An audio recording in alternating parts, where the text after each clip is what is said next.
This is a PSA. You can't believe anything you see these days. These glasses aren't even real. Neither is my face. All this stuff was 3D tracked on using these dots that I drew on with this marker. Actually, the marker isn't real either. Neither is the background. Or my face. Have a good night. I did think the second face. I was like, something's not right about that second face. Dude, did you think about the first face? I didn't. No, I didn't. I didn't at all. Nothing is real. The deep fake is here. Yeah. I'm pretty much ready to see videos of celebrities saying things online or the president giving speeches on YouTube and just knowing that it's not real, which means it's now impossible for me to consume anything unless I'm in person. And how long will that last? You know what I mean? Like, how long before we're wearing Google glasses and it's somebody's hacked it? That's what I'm saying. You're like, oh yeah, I saw the president said this after the election night. Well, how long is that going to be a viable way to say what you thought the president said? Yeah. You know what I mean? Like, genuinely. Let's say you're a bad actor. You hate either candidate. You want to make that video. Yeah. You can do it. Well, You can spread it around. It'll get 10 million views. How are you going to get to every single person and say that it's not true? Because, for instance, when they had the war on drugs and they said MDMA puts holes in your brain or LSD puts holes in your brain, that went viral. Yeah. Then they redacted it and it made it to like 10% of people who were like, oh, turns out that's fake, which means 90% of people still think the lie. So I guess that's what's going to happen when you deep fake the president. Well, I guess here's the good news is that as I think about it, what you're saying is that the ability to lie convincingly is improving, and the ability to widely circulate that is remaining the same. You know, I mean, we already have the internet.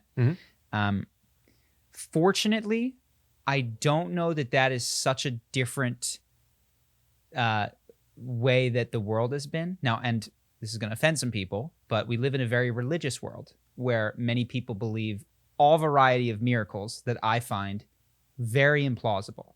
So I guess the good news is that we already live in a world that has been deep faked, in my opinion, about fundamental things that has led to all sorts of different clashes of how the world works. So yes, 100% crazy shit's going to happen. I'm just saying you'll never be able to know if what you're watching is real or not.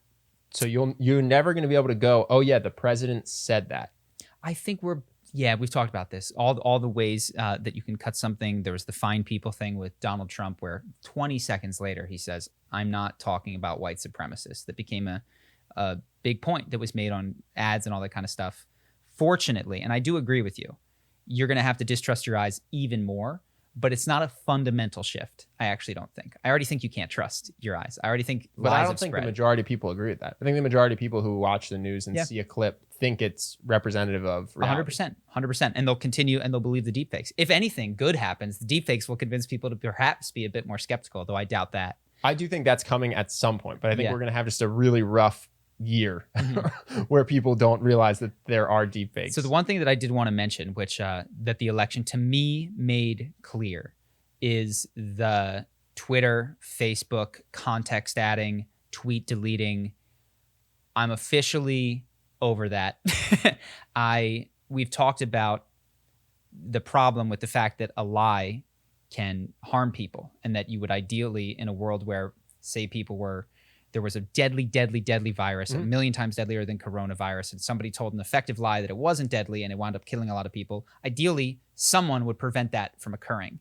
But it definitely should not be unelected employees of Twitter, Facebook, and Google. So I don't know how what the Ministry of Truth should be, if there should be. It seems like it's not so simple as to say that, or maybe it is, that anything can be spread and shared, no matter how fake. But I do not like a bunch of people that, in my opinion, share very, very similar worldviews and ideologies making the calls about what can spread from these tech companies, especially when it's something like, even if Donald Trump is ridiculous, you can't censor the president of the United States. Well, like, that's important information for people to get. You can. Add context, add this, so I don't like that. That needs to change. I think that it reminds me of what I'm reading about Teddy Roosevelt. We're at the stage where you need to break these companies up. The government needs to come in, not as a peer of these companies, but as a representative body of the populace that goes, no, this is not how we're going to do things. You are destroying the ability for free flow of information, and that's not going to happen anymore. Yeah. Well, I don't want to beat it to death because we talked about it a lot, I think, last week. But at some point, there has to be a line drawn in the sand, and you either are a platform or you're not. Mm-hmm. And the second you say you're a platform and then act like you're not a platform, Mm-hmm. you're a monopoly. Mm-hmm. Because the only way that Yeah. the reason they're not broken up is because they're not considered monopolies, and the reason they're not monopolies is because they're platforms. Yeah. So the second that they step out of line of being a platform, I think you just got to go, congratulations, you're a monopoly. And they all have. They all have. So yeah, I think it's time to draw a line and just be like, okay. Are there community service guidelines for being on the phone? No. You know what I mean? Like, you don't have community. Oh, we're cultivating a community that suits what we like. No. Okay, you're not a platform anymore, which is fine. Yeah. Like, No, you can be a company. yeah. Bad news, you're a monopoly. Yeah. So We're going to break you up. Yeah. And one of those two things has to happen. I actually have no problem with just being like, listen, we fucked up in the past Mhm. because we let you guys play both sides. That's our bad as the government. Mm-hmm. We'll own that. Jan 1, 2021, you all get to pick if you're a platform or not. If you say We're gonna hold you to platform, it, yeah. If you say platform, We're as gonna soon investigate. as you act Yeah. like you're not a platform, you give up the right to be a platform. Let's go. Yeah. And just go from there. And like they all know what the actual definition of a platform is. They can figure out what they Mhm. can and can't do. And just let it play out. Yes. Dude, can you imagine if your phone did censor you the way that they do? You're just saying something they don't like, and the other person online just hears the Charlie Brown teacher all of a sudden. Yeah. Yeah, it's Wah, crazy. wah, wah, wah. Sorry, did you say Sorry. something about COVID? We're Charlie? going to 'Cause I add can't- context to I can't this. really hear you. Sorry, excuse me. This is the operator here. Charlie said that COVID isn't real. Let's add some context. What he meant to say. Like, that would never, yeah. That's actually a nice analogy I hadn't heard anyone say. It's like, yeah, just imagine if your phone did this. It's ridiculous, and it has to stop, and it will.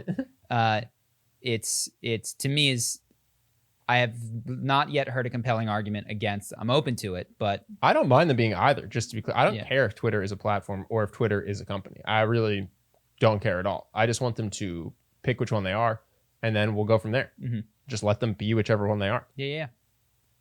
Makes a lot of sense. So, and then they insist that they have so much competition. And dude, and this is why history is so interesting, man.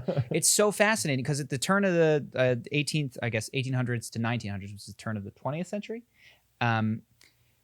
the same shit was happening. It was like the J.P. Morgans who all done this, and were insisting that they were like not all the same. The Rockefellers and the Morgans. It's so ridiculous, and it took. I'm still reading it, but it took Teddy Roosevelt, who was like a ridiculous, crazy mofo, to just come in and antitrust bust the hell out of these guys. So I think it needs to happen. Yeah, makes sense. From Facebook's perspective, though, it's amazing because they're like, we're not a monopoly. Look at Instagram. Yeah. Okay, well, we bought Instagram. But to be fair, what about Vine? What about Okay, WhatsApp? Instagram bought Vine. Technically, we own Instagram. But Twitter bought Vine. But even so, it's you guys also happen to have all the same beliefs, deplatform people all on the same day. Like, don't act like you're these wildly different organizations with completely different ethoses that are seriously in competition. I'm actually shocked that from an ideological perspective. Yeah, if I'm a conservative coder, why don't I just make it's happening. conservative Twitter? Daily Wire's doing it. Yeah, that's $3 billion right there. I don't know if it is. I think there's something to the network effect, which is like, how many more platforms do you want to be on? Do you want to go join one that is explicitly political? Nobody signed up for Twitter being like, I'm on the liberal. No, but you just say it is. I think you could get 40% of the users. That's the direction they're moving. Yeah. So Daily Wire is trying. That's is making a big play. A free 10-figure business right there Maybe. for them. Maybe time will tell, but they're moving at it. Yeah, why not? We're getting censored. We're going to just be and then you can either label yourself conservative or you can just label yourself the actual free speech platform. Mhm. And people on the left won't be convinced by it, but people on the right will. And so like, We could silo You can off pick- further. yeah, exactly. Yeah. Don't worry. This echo chamber is for you. Yeah. Anyways, let's do questions. Hope that you guys enjoyed that clip. If you want to see more like this and have us do more podcasts, we are 100% funded by our generous patrons. And if you'd like to contribute, there's a link in the description, and we'll have one pop up on the screen right here so that we can do more podcasts where we have fun conversations and hopefully some deep ones like this. Either way, hope that you enjoyed the video, and I will see you in the next one.